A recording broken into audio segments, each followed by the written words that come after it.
నమస్కారం అండి. SB news 9550కి స్వాగతం సుస్వాగతం. ఏ రోజు వార్త ఆ రోజు మనకు అప్డేట్ కావాలంటే ఎస్బీ న్యూస్ 9550 ఛానల్ను మీరు సబ్స్క్రైబ్ చేసుకుంటే ప్రతిరోజు వార్త మీకు అప్డేట్గా ఉంటుంది.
ఎన్నిక రావడము చాలా బాధాకరమే.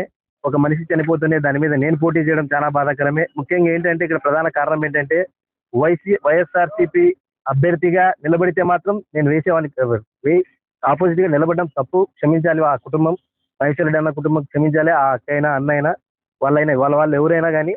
అయితే నేను ఇక్కడ నిలబడడానికి ప్రధాన కారణం ఏంటంటే వైఎస్ఆర్సీపీ పోటీ చేసింది కాబట్టే సునీల్ యాదవ్ కూడా పోటీ చేస్తున్నాడు. ఎందుకంటే నాకున్న సపోర్ట్ ఏంటంటే వైఎస్ఆర్సీపీలో వాళ్ళ కార్యకర్తలు ఎంతమంది నష్టపోయారో ఆ నష్టపోయిన కుటుంబాలు నాకు తోడు ఉంటాయని, నాకు నిలబెడతాయనో గెలుస్తాయనో దాన్ని ఆశిస్తూ ఈ పోటీకి నేను రావడం జరిగింది.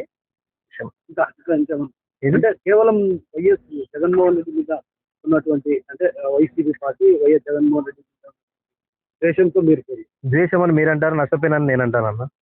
ఏ విధంగా నష్టపోయినంటే రకరకాలు ఉంటాయి అవన్నీ. తెలిసే టైంలో తెలుస్తాయి, అవి తొందరలో తెలుస్తాయి, కోర్టులో అయినా తెలుస్తాయి, బయట తెలుస్తాయి.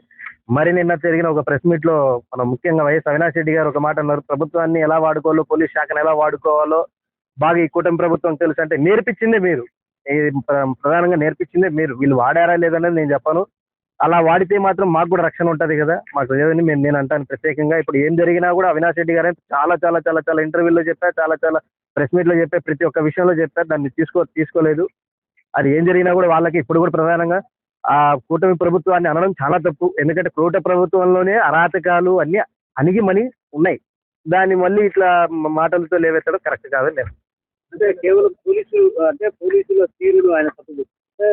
ఆ గతంలో వీళ్ళు చేసిన తప్పులే అంటారా?